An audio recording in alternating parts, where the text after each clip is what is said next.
자비로우신 하나님, 저에게 우리 하나님 말씀을 배우고 또 하나님께 기도할 수 있는 은혜 주셔서 감사합니다.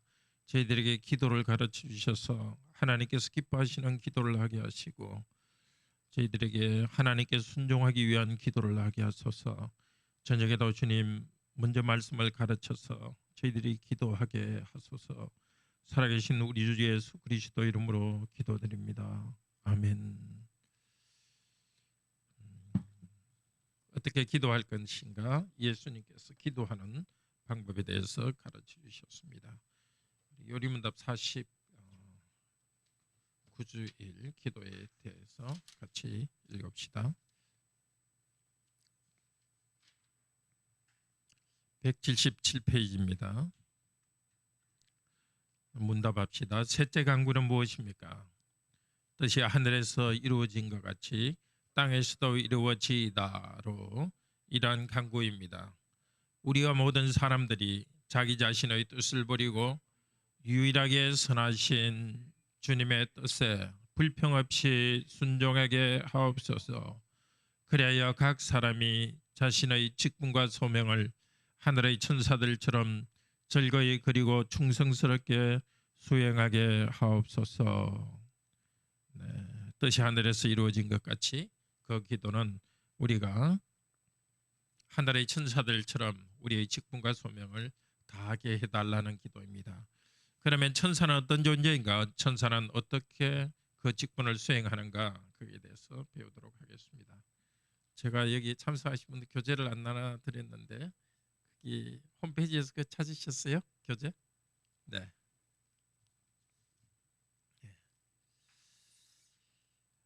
124문에 이렇게 말합니다. 자신의 제가 이게 괄호 넣는 그 교재를 드려야 되는데 이렇게 그것을 안 올려서 오늘은 정답이 있는 것으로 그냥 하겠습니다. 자신의 직분과 소명을 하늘의 천사들처럼 즐거이 그리고 충성스럽게 수행하게 하옵소서. 이렇게 충성스럽게 자기 직분을 수행하는 천사들의 모범을 배웁시다.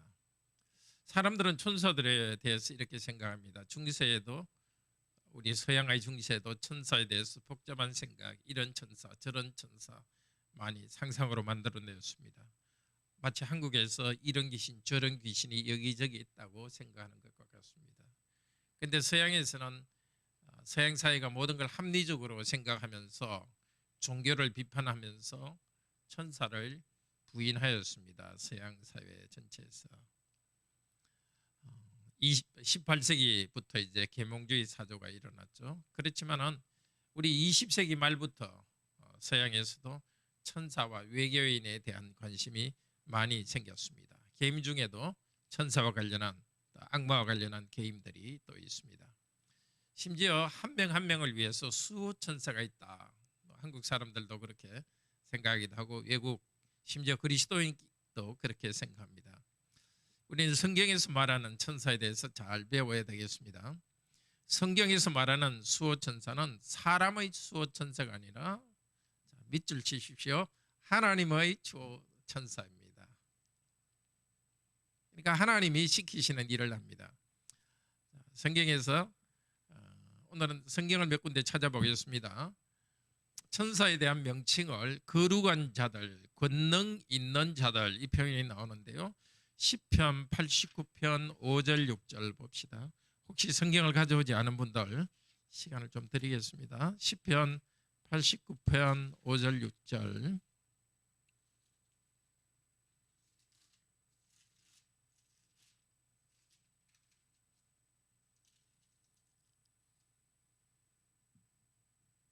같이 읽읍시다. 여호와여 주의 기이한 일을 하늘이 찬양할 것이요 주의 성실도 거룩한 자들의 모임 가운데서 찬양하리라. 무릇 구름 위에서 능히 여호와와 비교할 자 누구며 신들 중에서 여호와와 같은 자가 누구리까? 예, 여기서 거룩한 자들의 모임, 거룩한 자들이라고 여기서 말합니다. 권능 있는 자들, 그것은 제가 어디서 있는지 모르겠네요. 네, 하늘에 있는 주의 거룩한 자들의 모임, 또 5절에도 거룩한 자들의 모임, 하늘에 있는 거룩한 자들로서 하나님의 심부름을 능력 있게 합니다. 이것은 히브리서에서도 기록되어 있는데, 우리 히브리서 성경 읽었죠? 히브리서 1장 14절에도 모든 천사들은 섬기는 영으로서 구원받을 상속자들을 위하여 섬기라고 보내심이 아니냐. 자, 구원받을 성도들을 위하여 섬기지만 하나님의 지시를 받아서 구원받은 성도들을 섬깁니다. 두 번째, 천사들은 하나님의 아들들이라고 말합니다. 하나님 나라에서 각자의 자리가 있습니다. 욥기서에서 하늘에 있는 하나님의 아들들, 하늘에서 자기 자리가 있습니다. 그 다음에 천사를 스랍이라고 하는데요. 이사야서 6장 2절 찾아봅시다.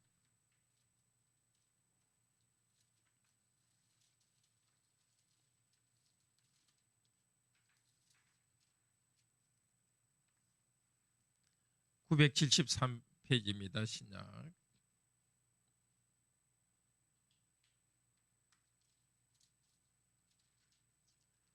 어, 2절 3절 읽읍시다. 수랍들이 모시고 섰는데, 하나님을 모시고 서 있습니다. 각기 6날개가 있어 그 둘로는 자기 얼굴을 가렸고 그 둘로는 자기의 발을 가리었고 그 둘로는 날며 서로 불러 이르되 거룩하다 거룩하다 거룩하다 만군의 여호와여, 그의 영광이 온 땅에 충만하도다 하더라. 그 하나님의 영광을 찬양하는, 하나님과 관련되어서 일합니다. 그리고 천사에 대해서 사자란 말이 여기저기 나옵니다. 그것은 우리 중고등학생은 이제는 다 알겠죠. 왕 하는 사자가 아니라 사신할 때 사자, 하나님의 심부름을 하는 존재입니다. 근데 사자라는 이 말은 때로는 하나님에 대해서, 사람에 대해서 사람을 사자라고 하기도 하고요. 하나님이 보냈다고. 또 간혹 하나님 자신에 대해서 사자라고 말하기도 합니다. 그렇지만 대개의 경우, 그러니까 성경 구절 구절을 보면 하나님 자신을 사자라고 말하기도 합니다. 그러니까 성경에서 사람이 경배한 경우 사자라고 말하지만 그 경우는 하나님 자신입니다. 그렇지만 대부분의 성경에 나오는 사자는 천사입니다. 천사에게는 명령 계통이 있습니다. 한 천사가 나팔을 불면은 거기에 따라서 다른 천사가 행동합니다. 그런데 하나님께서 이렇게 지시한 것인데 잘못된 생각이 있는 거죠. 여러 곳에 천사가 있다가 다니다가 착한 사람이 있으면 상 주고 그렇지 않은 사람은 벌 준다. 그런 것은 사람이 만든 생각입니다. 그런데 천사는 예수 그리스도께서 이 땅에서 구원하실 때에 가장 큰 역할을 했습니다. 구약에서도 이미 천사가 나타나는 것은 예수 그리스도께서 하실 일에 대해서 미리 보여줍니다. 하나님의 심부름꾼인 천사들이 하는 가장 중요한 일은 이런 구원의 일과 관련해서 하는 것입니다. 제일 먼저 나오는 천사는 창세기 3장 24절에 그룹이라는 천사가 나옵니다. 아마 여러분이 처음 성경을 읽을 때는 그룹이라 이럴 때 무슨 그룹으로 뭐가 모였나 보다 생각하는데, 그룹, 이거는 천사의 이름입니다. 그룹 혹은 스랍이라고 이사야서 6장에서는 다르게 표현했는데요. 그룹이 무슨 일을 하죠? 창세기 3장 24절에 보면은 사람이 타락했는데 그 생명나무의 길 가지 못하도록 하나님이 지키게 했습니다. 자, 여인의 후손, 이 그 사람의 머리, 뱀의 머리를 밟을 것이라고 약속했습니다. 사람이 타락했고 나중에 여인의 후손으로 오실 예수 그리스도께서 뱀의 머리 사단의 머리를 밟으시면서 구원의 일을 이루실 것을 약속하셨습니다. 그런데 그 전에 사람이 자기 멋대로 생명나무에 오는 길을 천사가 막게 하셨습니다. 그때 천사가 막았고, 이 생명나무와 천사가 막는 그것은 영적 세계로 이제 에덴 동산이 없어지면서 이제 이 땅에서는 눈에 보이는 것은 사라졌습니다. 그런데 구체적으로 이 성전에서 하나님께서 구약 성전에서 하나님께서 당신의 백성이 자기에게 오시게 했습니다. 자, 그룹이 다시 나타나는 것은 출애굽기 25장입니다. 그룹이라는 천사가 성소, 이게 그러니까 그 성전의 나중에 성전을 만들었을 때 성전의 벽 곳곳에 그룹의 천사가 조각되어 있고, 특별히 성전 혹은 천막으로 된 성전의 안쪽에, 성막의 안쪽에 지성소가 있죠. 지성소 그 위에, 지성소 안에 언약궤가 있죠. 그 언약궤 위에 뚜껑에 그룹 천사가 조각되어 있습니다. 그리고 나중에 성전을 지었을 때는 성전 양쪽에 큰 그 그룹 천사 모양이 조각되어 있었습니다. 왼쪽으로 5m, 오른쪽에 5m 되는 큰 그룹 천사가 조각되어 있습니다. 성전 주위로 이 그룹 천사들이 조각되어 있습니다. 그것은 하나님께서 영적 세계에서 하나님께 함부로 오는 자들은 하나님께서 심판한다는 뜻이 거기에 있습니다. 자, 에덴에서 하나님과의 교제가 성전을 통해서 이루어지는데, 그때 에덴에서 하나님께 가까이 오는 것을, 죄인들이 가까이 오는 것을 그룹 천사들이 막았듯이 성전에서도 하나님께서는 성전을 통하여서 사람들이 함부로 하나님께 나아오는 것을 막고 있다는 것을 보여줍니다. 그런데 어떻게 하나님께 갈 수 있느냐? 제사장과 대제사장이 속죄의 피를 가지고 나올 때 하나님께서는 용서하시고 받아들여 줍니다. 이 천사가 그 하나님에 대해서 가볍게 나오는 자들을 심판하신다는 것을 구체적으로 집행하는 것은 그 당시 그 성전에서 일하는 레위인들이 그 역할을 했습니다. 그렇지만 영적 세계에서는 이 천사가 하나님의 일을 하면서 사람의 뜻대로 하나님께 오는 것을 막는 역할을 하십니다. 하나님께서는 하나님이 정하신 그 은혜를 받는 그 죄용서의 은혜를 나타내는 피를 가지고 속죄의 피를 뿌리며 나오는 사람들에게는 하나님께서 그들을 받아 줍니다. 하나님께서 의롭게 벌하시고 또 하나님께서 백성을 사랑하시는 일을 천사가 돕습니다. 그러니까 구약 때부터 천사는 생명을 지키는 일, 생명나무를 지키는 일과 그리스도의 속죄의 피를 이미 보여주고 있습니다. 구약 시대에 어떻게 천사가 이 구원의 일을 직접 도왔는지는 우리는 자세히는 잘 모릅니다. 그렇지만 더 자세히 나타난 것이 하나님 아들께서 세상에 오셔서 구원의 일을 이루실 때 더 분명히 나타났습니다. 예수께서 탄생하시고 시험 받으시고 십자가에 달리시고 부활 승천하시고 하늘에서 다스리고 재림하실 때 천사들이 예수님 주위에서 그 일을 돕고 있습니다. 자, 예수님 탄생할 때 어떻게 했죠? 가브리엘 천사가 예수님께서 태어나실 것을 예고했습니다. 마리아와 요셉에게 각각 알렸습니다. 또 예수님이 태어나셨을 때 천사들이 목자에게 그 소식을 알렸고 천군 천사들이 또 찬양했습니다. 예수님께서 이제 제자들을 부르시는 그 공생애를 시작하실 때 처음 마귀에게 시험을 받으셨죠. 시험을 받으신 후에 천사들이 와서 수종을 들었습니다. 예수님을 섬겼습니다. 십자가를 앞두고 겟세마네에서 기도할 때 천사들이 와서 예수님의 힘을 도왔습니다. 예수님께서 부활하신 후 무덤에서 제일 처음 예수님 부활의 소식을 전한 것도 천사들이 했습니다. 예수님께서 하늘로 승천하실 때도 천사들이 나타나서 제자들에게 말했습니다. 계시록에서 보면 하늘에서 천군 천사들이 하나님을 찬양하고 있습니다. 예수님을 찬양하고 있습니다. 하나님 보좌 우편에서 다스리는 예수 그리스도를 천사들이 찬양하고 있습니다. 이제 예수님께서 재림하실 때도 어떻게 합니까?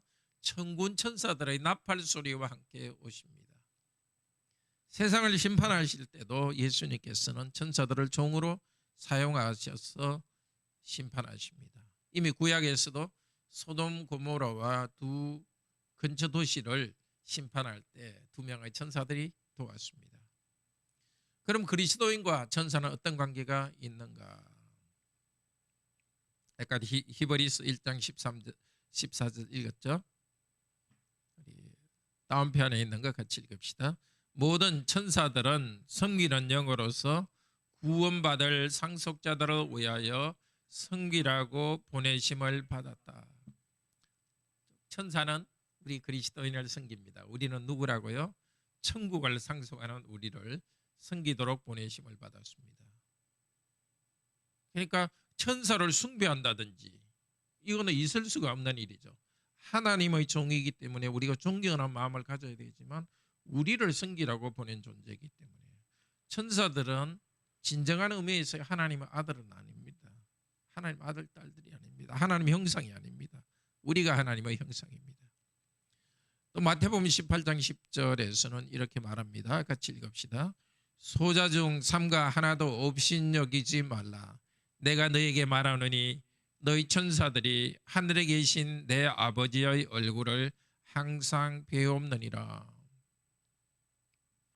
저희 천사들, 결국 땅에 있는 우리 성도들의 천사들이 하늘에서 하나님의 얼굴을 뵙고 하나님의 지시를 받아서 성도들 위해서 일하니까 땅에 있는 성도들을 업신여기지 말라 그랬습니다.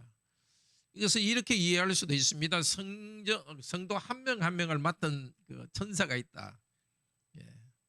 그렇게 이해할 수도 있지만 이 본문은 한 명 한 명보다도 모든 성도들을 전체로서 지킨다는 뜻입니다. 소돔 고모라 멸망시킬 때도 두 명의 천사로 충분했습니다. 천사가 여러 명이 있어서 한 명 한 명을 이렇게 돌보고 그런 것으로 볼 수 없습니다. 히스기야 시대에는 하늘의 천사가 나타나서 쳤는데 거기서도 단수를 말합니다. 그러니까 저쪽 아수르 군대를 천사들이 쳤다 할 때 천사가 쳤다 하지 많은 천사들이 쳤다고 하지 않습니다. 일리야 시대는 하늘의 천군 천사가 나타나서 그들의 백성을 돌봤다. 그거는 이렇게 단수로서 그렇게 말합니다. 두 번째 천군 천사는 복수로서 또 말합니다. 그러니까 천사가 한 명 한 명을 돌본다 이렇게 볼 수는 없습니다.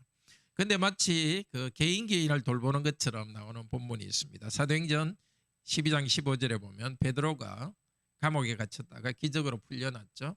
그때 성도들은 모여서 기도하고 있었습니다.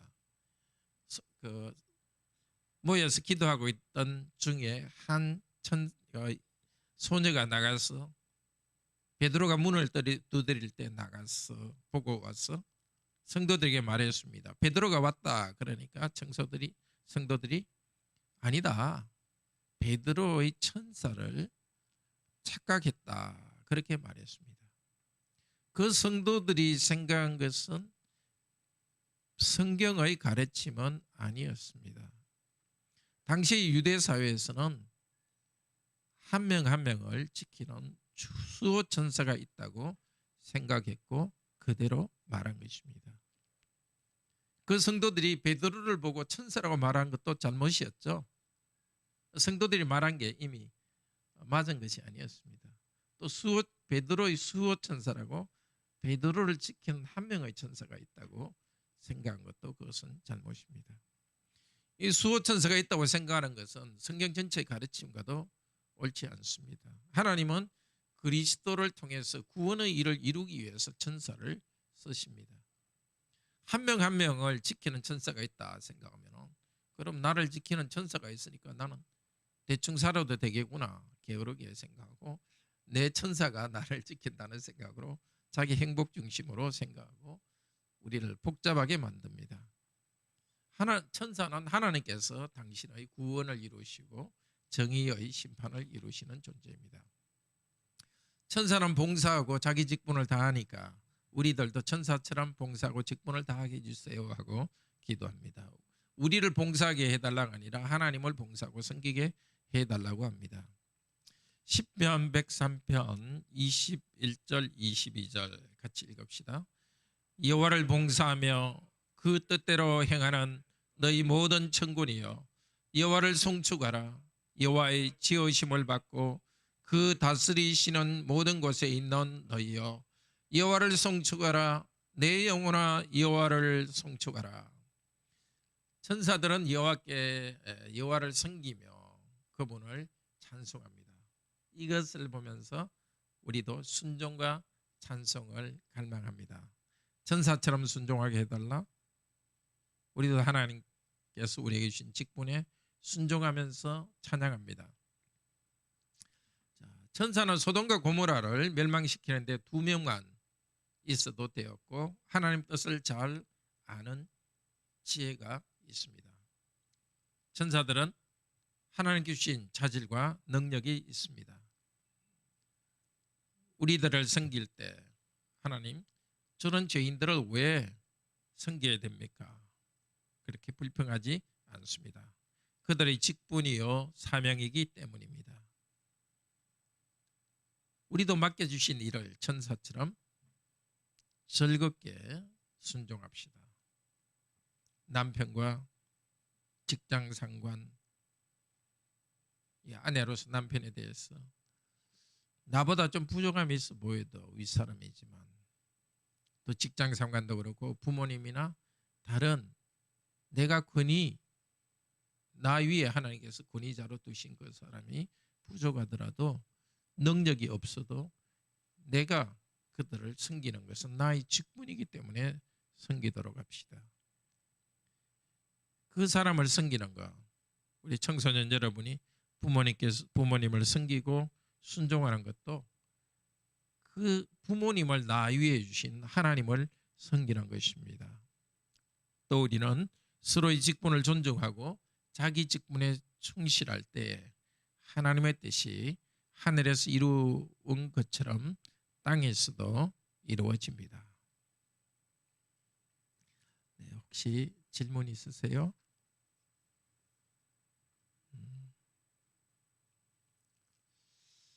네, 같이 기도합시다. 자비로우신 하나님, 하나님께서는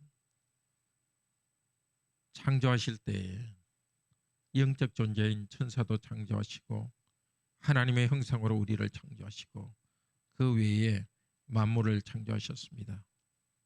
하나님의 뜻을 이루기 위해서 천사들의 찬송을 받으시고 천사들을 통해서 하나님께서 일하십니다. 천사들은 하나님을 찬양하고 또 하나님께서 우리를 구원하시기 위한 일을 예수 그리스도를 도왔습니다. 그리고 지금도 구원받은 우리 교회 공동체를 돕고 있습니다. 이 모든 일을 하시는 하나님을 찬양하고 하나님을 저희가 높여드립니다.